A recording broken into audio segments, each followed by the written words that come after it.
इस वीडियो में हम एराब के बारे में बात करेंगे।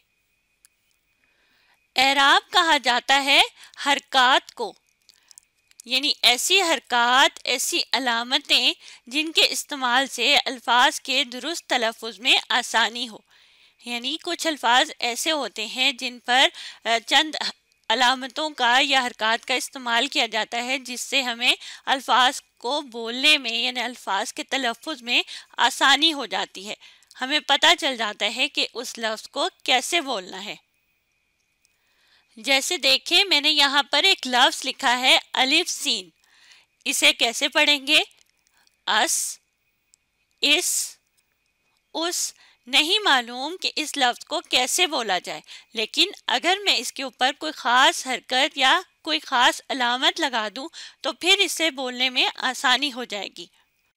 तो देखें, मैंने यहाँ पर दो अल्फाज लिखे। लफ्ज़ तो एक ही है लेकिन सिर्फ यहाँ पे एक अलामत का फ़र्क है। पहले में एक अलामत है, एक छोटी सी लकीर अलिफ के नीचे, और दूसरे लफ्ज़ में अलिफ के ऊपर एक छोटा सा वाव बना है जिसका मतलब है कि ये पेश है, और पहले के नीचे ज़ेर है। तो इसे ज़ेर के साथ पढ़ेंगे इस, और पेश लगेगा अलिफ के ऊपर तो पढ़ा जाएगा उस। तो इन दोनों अल्फाज को समझना यहाँ आसान हो गया। तो इसका लफ्ज़ इस्तेमाल किया जाता है करीब की चीज़ के लिए या करीब के शख्स को बुलाने के लिए, और उसका लफ्ज़ इस्तेमाल होता है किसी दूर खड़े शख्स को मुखातिब करने के लिए या किसी दूर की चीज़ के बारे में बात करते हुए हम उसका लफ्ज़ इस्तेमाल करते हैं। तो एराब को यानी ये हरकात या अलामतें जिनका ज़िक्र हम कर रहे हैं उनको मुख्तलिफ इक़साम में तकसीम किया गया है। उसमें है ज़बर, ज़ेर, पेश, खड़ा ज़बर, जज़म या सकून, तनवीन और तशदीद। तो अब हम बारी बारी इन तमाम के बारे में जानने की कोशिश करते हैं, और यहाँ देखें इनकी अलामतें भी मौजूद हैं। तो सबसे पहले हम बात करते हैं ज़बर के बारे में। ज़बर की अलामत होती है किसी भी हर्फ के ऊपर एक छोटी सी टेढ़ी सी लकीर, जैसे यहाँ आपको नज़र आ रहा है, और ये अलामत अल्फाज के हर्फ के ऊपर लगाई जाती है जैसे हमने ये बात की, और जिसके हर्फ पर माफ़ कीजिएगा, और जिस हर्फ पर यह अलामत लगाई जाती है तो उसकी आवाज़ अलिफ जैसी होती है। अलिफ की आवाज़ होती है आ, और जब ये अलामत यानी ये जो ज़बर की अलामत है ये किसी हर्फ के ऊपर लगेगी तो उस हर्फ की आवाज़ भी अलिफ के साथ मिलेगी। जैसे कुछ हम मिसालें देख लेते हैं। पहला लफ्ज़ देखिए, बाहर। अब बाहर में हे के ऊपर ये ज़बर की अलामत का इस्तेमाल हुआ और हे के साथ अलिफ की आवाज़ मिल रही है। देखिए मैं बोल रही हूँ बाहर, हे के साथ अलिफ की आवाज़ आ रही है हा, बाहर। इसी तरह अगला लफ्ज़ देखिए, अखलाक। अब अखलाक में अलिफ के ऊपर ज़बर की अलामत है तो अलिफ को थोड़ा सा लंबा करके इसकी आवाज़ निकालेंगे अखलाक। दो अलिफ की आवाज़ आ जाएगी, एक अलिफ की अपनी और एक ज़बर की आवाज़ भी अलिफ जैसी है। तो इस लफ्ज़ को हम कैसे बोल रहे हैं? अखलाक, बिल्कुल सही। अब तीसरी इस मिसाल की तरफ चलते हैं, वापस। वापस में किस हर्फ के ऊपर है ज़बर? पे के ऊपर, बिल्कुल सही। पे के ऊपर ज़बर की अलामत का इस्तेमाल है तो पे के साथ हम अलिफ की आवाज़ को मिलाएंगे प करके, वापस। तो हमने देखा कि ज़बर की अलामत किसी भी हर्फ के ऊपर लगाई जाती है और इसकी आवाज़ कैसी होती है? अलिफ जैसी होती है, आ। अब हम बात करते हैं ज़ेर के बारे में। ज़ेर की अलामत बिल्कुल ज़बर की अलामत जैसी होती है लेकिन ये किसी भी हर्फ के नीचे लगाई जाती है। जैसे यहाँ लिखा भी है, यह अलामत अल्फाज में हर्फ के नीचे लगाई जाती है और जिस हर्फ के नीचे यह अलामत लगती है उसकी आवाज़ छोटी ये जैसी होती है। अब यहाँ छोटी ये मुसव्वते के तौर पर इस्तेमाल होगा और छोटी ये की आवाज़ कैसी होती है? ई, बिल्कुल सही। जब ये मुसव्वता बनता है तो इसकी आवाज़ होती है ई, और शुरू की आवाज़ छोटी ये की होती है या। जैसे यहाँ एक लफ्ज मैंने लिखा है साबित। अब बे के नीचे आप देखिए ये छोटी सी लकीर जिसे हम जेर कह रहे हैं ये लगी है, और बे के नीचे जब जेर की अलामत लगी तो बे के साथ छोटी ए की आवाज मिलेगी ई। साबित, बी करके बित करके हम आगे बढ़ेंगे साबित। तो देखें ई की आवाज थोड़ी सी बे के साथ मिली और पूरा लफ्ज बन गया साबित। इसी तरह अगला लफ्ज है मिजा। मिजा में कौन से हर्फ के नीचे जेर है? मीम के नीचे, बिल्कुल सही। तो इसे पढ़ेंगे मी जा, मिजा। फिर तीसरी मिसाल को देखें, तीसरा लफ्ज है इगवा। इगवा में कौन से हर्फ के नीचे जेर लगी है?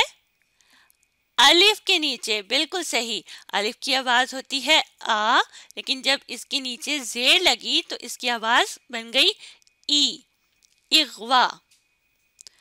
तो जबर के बरक्स जबर का ये उल्ट होता है जेर, यानी जबर हर्फ के ऊपर लगती है और जेर की अलामत हर्फ के नीचे लगाई जाती है।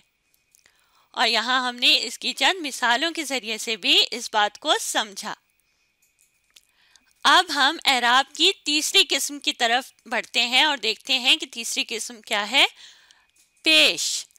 पेश के में आप देखें वाव की तरह की अलामत है और ये किसी भी हर्फ के ऊपर लगती है। जैसे यहाँ पे एक लाइन लगी है, लकीर लगी है और लकीर के ऊपर इस अलामत का इस्तेमाल है, तो इसका मतलब यह है कि किसी भी ये अलामत अल्फाज में हर्फ के ऊपर लगाई जाती है और जिस हर्फ पर यह अलामत लगती है उसकी आवाज़ वाव जैसी होती है। वाव जैसी हमें समझ ये आया कि जैसी इसकी अलामत है तो इसकी आवाज़ भी वैसी ही होगी, वाव जैसी। अलामत भी वाव जैसी और आवाज़ भी वाव जैसी। अब यहाँ पे छोटी ए की तरह वाव भी बतौर मुसव्वता इस्तेमाल हुआ और आप मुझे बताएं कि वाव की आवाज़ मुसव्वते के तौर पर कैसी होती है? ऊ, बिल्कुल सही। जैसे मैं एक लफ्ज बोलती हूँ शुक्र। अब शुक्र में आप देखिए शीन के ऊपर पेश की अलामत का इस्तेमाल हुआ है और तो इसलिए शीन की आवाज़ के साथ वाव की आवाज़ मिल जाएगी, यानी पेश की आवाज़ ऊ। शुक्र, शू करके आवाज़ निकलेगी शीन और वाव के साथ, शुक्र, शुक्र। अगला देखिए, अगला लफ्ज देखें तो इसमें दो अलामतों का इस्तेमाल हुआ है। पहली अलामत कौन सी है? जेर की, बिल्कुल सही। और पहले जीम के नीचे जेर है और अगले जीम के ऊपर पेश की अलामत लगी है और इस लफ्ज को बोलेंगे जिदोजहद। जीम के नीचे जेर, जिद, और जीम के ऊपर पेश, अगला जीम जो दूसरा है उसके ऊपर पेश है तो उसे पढ़ेंगे जोहद, जिदोजहद। अब तीसरी मिसाल देखिए, तीसरा लफ्ज है खुदकुशी। यहाँ बताएं कौन से हर्फ के ऊपर पेश की अलामत का इस्तेमाल है? काफ के ऊपर, बिल्कुल सही। काफ के ऊपर पेश की अलामत का इस्तेमाल है और इसे बोलेंगे खुदकुशी। एराब की अगली किस्म है सकून, जज़म। इसके दो नाम होते हैं, सकून और जज़म, और इसकी अलामत ऐसी होती है जैसे इंग्लिश का हर्फ है, इंग्लिश का लेटर वी को अगर उल्टा कर दिया जाए तो वो जज़म की अलामत बन जाएगी। इसे कहते हैं सकून। सकून साकिन से निकला है, सकून करना, ठहरना, और जज़म का भी यही मतलब होता है। अल्फाज में जिन हरूफ पर कोई हरकत नहीं होती, पहले तो हम हरकत के बारे में बात कर रहे थे, या किसी भी हर्फ के ऊपर जब हरकत होगी तो उसकी एक ख़ास आवाज़ निकलेगी, लेकिन जिन हरूफ पर कोई भी हरकत नहीं होती उन हरूफ को साकिन हरूफ कहते हैं। साकिन हरूफ कहेंगे और उन हरूफ और उस हर्फ के ऊपर या जो भी अलामत जिस भी हर्फ के ऊपर ये लगेगी तो उस हर्फ की आवाज़ बहुत हल्की सी सुनाई देगी, हल्की सी आवाज़ आएगी और फिर हम आगे अगले हर्फ की तरफ बढ़ जाएंगे लफ्ज़ को बोलते हुए। तो हमने क्या बात की कि सुकून या जज़म की अलामत जो है वो उल्टे वी जैसी होती है और ایسے حرف جن پر کوئی بھی حرکت نہیں ہوتی اس پر یہ علامت لگتی ہے اور ان حروف کو ساکن حروف کہا جاتا ہے. اور اگلی بات یہ ہے کہ ان حروف کو کی جو آواز ہوتی ہے وہ بہت ہلکی سی ہوتی ہے. جیسے ایک لفظ ہے برف. اب برف میں آپ دیکھیں رے کے اوپر اس الٹے بی کا استعمال کیا گیا ہے, الٹے بی کی علامت جیسا, جسے ہم نے سکون یا جزم پڑھا. اور اس حرف میں معاف کیجیے گا, اس لفظ میں آپ دیکھیں حرف رے کی آواز بہت ہلکی سی آ رہی ہے. اگر ہم اسے پڑھیں برف تو رے کی پوری آواز سنائی دے رہی ہے, لیکن رے کی آواز یہاں سنائی نہیں دے گی, بہت زیادہ ہلکی سی آواز آئے گی. تو اس لفظ کا صحیح تلفظ ہے برف. اگلا لفظ دیکھیے سرد. سرد میں رے کے اوپر جزم کی علامت کا یا سکون کی علامت کا استعمال کیا گیا ہے. سرد رے کے اوپر جزم کی علامت ہے, تو اس لیے رے کی آواز بہت ہلکی سی ہمیں سنائی دے گی, ہلکی سی آواز آئے گی. اور پھر اگلے حرف کی آواز ہے سرد. اسی طرح سخت. سخت میں بھی خے کے اوپر آپ دیکھیں جزم کی علامت کا استعمال ہوا ہے اور اسے بولیں گے سخت. تو خے کی آواز بہت ہلکی سی سنائی دے گی, سخت نہیں بولنا. اگر ہم سخت بولیں گے تو پھر خے کی آواز زیادہ آئے گی, لیکن وہ تو صحیح تلفظ نہیں ہے. صحیح تلفظ ہے اس لفظ کا سخت. تو ہم نے اب تک اعراب کی اقسام میں سے زبر کے بارے میں پڑھا, زیر, پیش, اس کے بعد ہم نے جزم یا سکون کے بارے میں جانا. اب 3 چیزیں رہ گئی ہیں, 3 اقسام, جس کے بارے میں ہم اگلی ویڈیو میں جانیں گے.